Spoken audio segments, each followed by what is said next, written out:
हर इंसान अपने बारे में जानना चाहता है कि मेरा भविष्य कैसा रहेगा, आने वाला समय कैसा रहेगा। सब कुछ चीज़ें समझ में आती है कि हर इंसान, क्योंकि ये इंसानी फितरत है जानना, क्यूरियोसिटी बनी रहती है। किसी भी ग्रह का प्रभाव आप पे कैसा आएगा, उसको समझने से पहले खुद को जानना कि आप पे कौन से ग्रह का प्रभाव पर्टिकुलर हमेशा बना रहता है, ये ज़रूरी होता है। खुद की राशि या नक्षत्र को जानना, पहचानना कि क्या प्रभाव आप पे है, क्यों आपको कोई तरक्की नहीं मिल पाती या क्यों समय ज़्यादा लग जाता है, कौन-सा नक्षत्र या कौन से ग्रह का प्रभाव ज़्यादा है। वृश्चिक राशि के लिए बात करते हैं। वृश्चिक राशि कालपुरुष की कुंडली में 8वें नंबर की राशि है और जब भी आप कालपुरुष की कुंडली देखेंगे तो दुःख, दर्द और पेन इसी राशि को मिला है। इस राशि के स्वामी जो हैं वह मंगल ग्रह होते हैं। यह चीज तो आप सभी को पता है कि वृश्चिक राशि का स्वामी मंगल है, लेकिन क्यों? क्योंकि मंगल ग्रह वह ग्रह होते हैं जिसको जूझने की क्षमताएं केवल अगर किसी ग्रह के पास में है, किसी भी परिस्थिति से जूझने की क्षमताएं, तो वह मंगल के पास में। योद्धा ग्रह है, ऊर्जावान है, अग्निकारक है, यह सब चीज ठीक है। तो यहाँ पे आप पे क्या केवल मंगल का ही प्रभाव आएगा? तो ये भी पूर्ण सत्यता नहीं है। हाँ, मंगल का प्रभाव आएगा, लेकिन क्या पूरा ही? ये पूर्ण सत्यता नहीं है। इसके लिए अपने को इस राशि के डिवाइडेशन करना पड़ेगा, इस राशि का समूह समझना पड़ेगा नक्षत्रों के द्वारा। किसी भी राशि को नक्षत्र ही जोड़ करके एक राशि बनाते हैं और वृश्चिक राशि को सवा दो नक्षत्रों ने जोड़ करके एक राशि बनाया। विशाखा नक्षत्र, एक नक्षत्र में 4 चरण माने जाते हैं। अब 4 चरण में से एक चरण जो है विशाखा नक्षत्र का, वह इस राशि की शुरुआत करता है और केवल एक ही चरण है विशाखा का, अंतिम चरण। उसके बाद में दूसरे नक्षत्र आते हैं। विशाखा को समझते हैं क्या प्रभाव होता है। अगर किसी के भी वृश्चिक राशि, चंद्र राशि या लग्न भी अगर वृश्चिक का है तो भी यह असर आता है। अब इसको समझते हैं। विशाखा नक्षत्र जिनका भी नाम तो से, तो से शुरू होता है, उनके विशाखा नक्षत्र का अंतिम चरण होता है और वृश्चिक राशि का पहला चरण कहलाता है और इन पे प्रभाव बृहस्पति का होगा, क्योंकि इस चरण का या इस नक्षत्र का जो भी स्वामी है या ग्रह स्वामी है वह हो जाता है गुरु, बृहस्पति। बृहस्पति का प्रभाव रहेगा। इनके अंदर ज्ञान की और ऑब्जर्व करने की क्षमताएं अधिक होती है। आप देखेंगे कोई वृश्चिक राशि वाला जातक है, यहाँ पे लग्न की भी बात की ना, अगर कोई वृश्चिक राशि वाला जातक है या कोई ऐसा भी आदमी है जिसके ऑब्जर्व करने की क्षमताएं अधिक है, तो वह निश्चित तौर पे वृश्चिक राशि और विशाखा अंतिम चरण का स्वामी या जातक होगा। अब यहाँ पे बात करें और क्या प्रभाव होता है। देखिए, ज्ञान तो पूर्ण है, लेकिन यहाँ पे आप उस चीज को समझें कि मंगल का प्रभाव और गुरु का प्रभाव एक साथ काम करेगा। तो यहाँ पे आप देखें, ऊर्जा भी होगी, ज्ञान भी होगा, लेकिन इनके लाइफ में लग्जरीनेस थोड़ी सी कम रहेगी। थोड़ा सा यह लग्जरी चीजों को, इच्छाएं तो बहुत होगी लेकिन मिल नहीं पाएगी, डिजायर्स बनेगी लेकिन पूरी नहीं होगी इनकी। यह प्रभाव इन पे ज्यादा देखने को मिलेगा। ऊर्जा, नो डाउट ऊर्जा इतनी होगी, क्षमताएं इनमें पूरी होगी, सब कुछ इनमें होगी और डिजर्व भी करेंगे ये उन चीजों को, लेकिन मिल नहीं पाती, बेस पे नहीं मिल पाती लग्जरीनेस इन इन जातकों को। इन जातकों में ऑब्जर्वेशन की तो है ही, लेकिन ज्ञान देने की बहुत क्षमताएं हैं।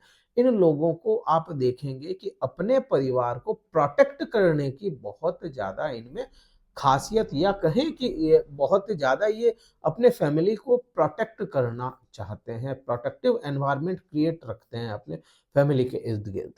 ऐसे यह विशाखा नक्षत्र के स्वामी या विशाखा नक्षत्र का स्वामी आप पे यह प्रभाव लेकर के आता है।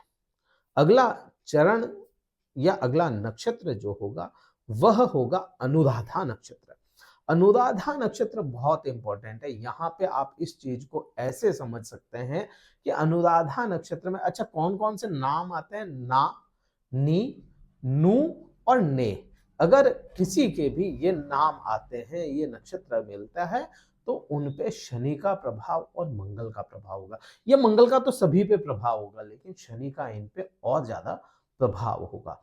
अब यहाँ पे शनि और मंगल जो है, यह आपसी तालमेल इनका देखोगे तो हर जगह बताया गया शनि और मंगल आपसी बैर रखते हैं, लेकिन ऐसा नहीं है।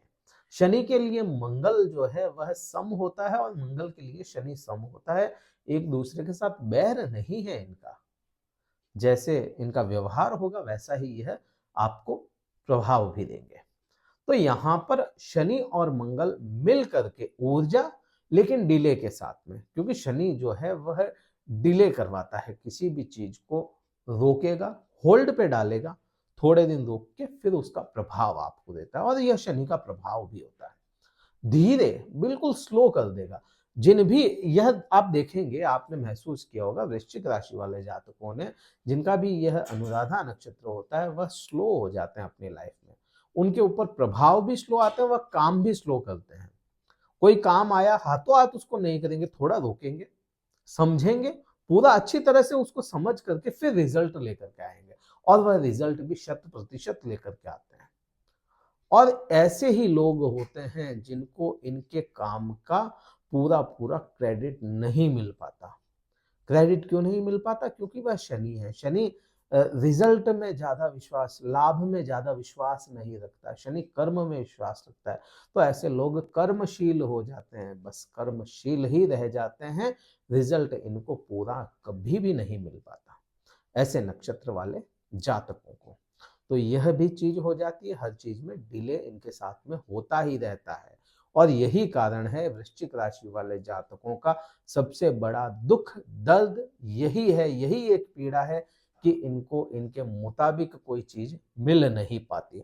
अगला नक्षत्र होता है ज्येष्ठा नक्षत्र।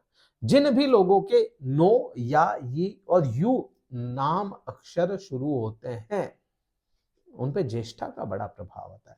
गंडमूल नाम सुना होगा, मूल नक्षत्र, गंडमूल नक्षत्र, 6 नक्षत्र ऐसे होते हैं, उनमें से एक ज्येष्ठा नक्षत्र। नक्षत्रों की सूची में सबसे बुरा प्रभाव देने वाला यही नक्षत्र माना गया, लेकिन जितना बुरा प्रभाव देता है उतने ही अच्छे परिणाम भी यह लेकर के आ सकता है, क्योंकि इसका जो नक्षत्र स्वामी है वह बुध ग्रह है। अब आप इसको चीज को देखेंगे, मंगल और बुध की मित्रता कभी नहीं रही है। जब भी मंगल का बस चला है, बुध ग्रह को पीटने की कोशिश की, और जब भी बुध का नक्षत्र चला है तो मंगल को, बुध का बस चला है तो मंगल को उसने बांधने की कोशिश की है। बुध का क्या प्रभाव होगा ज्येष्ठा वाले जो जातक होते हैं? ज्येष्ठा वाले जातकों की कैलकुलेशन बड़ी अच्छी होती है। अगर आप हैं तो कमेंट करके बताएं, कैलकुलेशन बड़ी अच्छी होगी, कम्युनिकेशन स्किल बड़ी अच्छी होगी, कम्युनिकेट बहुत अच्छे से कर पाएंगे, और टेक्नोलॉजी, बहुत जल्दी किसी भी टेक्नोलॉजी को अपने अंदर अडॉप्ट कर लेते हैं ये लोग बहुत अच्छे से।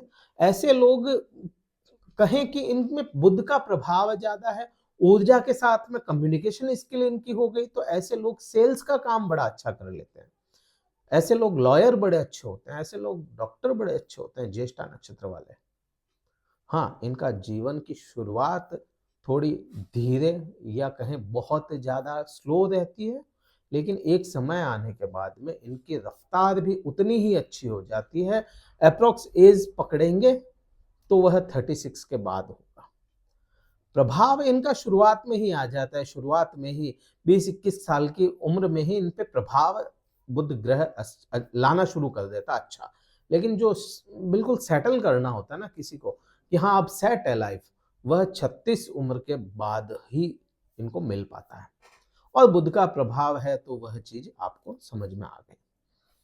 ओवरऑल बात करें मंगल के प्रभाव की, या ओवरऑल बात करें वृश्चिक, ये तो अपन ने नक्षत्र समझ लिया। वृश्चिक राशि वाले जातकों के हमेशा फेवर में खड़ा रहने वाला ग्रह कोई है तो वह ग्रह होता है बृहस्पति। बृहस्पति क्योंकि पंचमेश है, तो बृहस्पति गुरुदेव इनके हमेशा फेवर में खड़े रहेंगे, इनके लिए कभी भी बुरा प्रभाव नहीं लेकर के आते बृहस्पति। हाँ, बात वही है, उच्च के हों तो अच्छा, अगर नीच के हैं तो प्रभाव बिल्कुल शून्य भी हो जाते हैं बृहस्पति के। विवाह में देरी करवाना, प्रेम संबंधों का खराब होना, अगर वृश्चिक राशि वाले जातकों का है तो उनको अपना बृहस्पति चेक कर लेना चाहिए, अस्त ना हो कहीं से भी, कहीं भी यह बृहस्पति राहु के साथ में कंजप्ट ना हुआ हो, राहु की दृष्टि में ना आ गया हो। हाँ, आमने सामने की दृष्टि है, तब तक केतु उनके साथ होगा तो वह प्रभाव अच्छे लेकर के आ जाएगा, लेकिन दूसरी दृष्टियों में राहु के साथ यह संबंध ना बना पाए तो इनके प्रभाव अच्छे होते हैं, अगर बन गए तो बुरे प्रभाव बृहस्पति लेकर के आता है। बात दूसरे ग्रह की जो हमेशा फेवर करेगा वह ग्रह होगा चंद्रमा। चंद्रमा, क्योंकि सभी नक्षत्रों की अगर बात करते हैं तो 27 नक्षत्रों का अगर कोई स्वामी है वह चंद्रमा खुद है। 27 नक्षत्र जो हैं चंद्रमा की पत्नी माने गए हैं। आप कहीं भी पुराण उठा करके या आप कहीं भी शास्त्र उठा करके देखेंगे तो यही लिखा है कि ऋषि कश्यप के साढ़ू और राजा दक्ष थे जो उनके जवाई चंद्रमा होते हैं, और चंद्रमा के ही सारे ही यह 27 नक्षत्र पत्नी माने गए। तो यहाँ पे चंद्रमा का बहुत प्रभाव होता है, और ऐसे लोगों को विष्णु भगवान की भी आराधना करनी चाहिए और भगवान शिव की भी आराधना करनी चाहिए। वैष्णव और शक्त शैव दोनों ही इनको रहना चाहिए, तो यह प्रभाव इन पे आता रहता है। आप पे यह प्रभाव तो पूरे पूरे समझ में आए। ये एक पहलू था जो अपन ने वृश्चिक राशि वाले जातकों का समझा। आने वाले समय में और भी ऐसे वीडियोस आपके सामने आते रहेंगे। वीडियो कहीं अच्छा लगा हो लाइक कीजिएगा, शेयर कीजिएगा, सब्सक्राइब जरूर कीजिएगा। कुंडली विश्लेषण पर्सनल करवाना चाहते हैं, डिस्क्रिप्शन में कार्यालय का नंबर है, व्हाट्सएप मैसेज द्वारा ही संपर्क करें। इस वीडियो में इतना ही था। जय हिंद, वंदे मातरम, भारत माता की जय।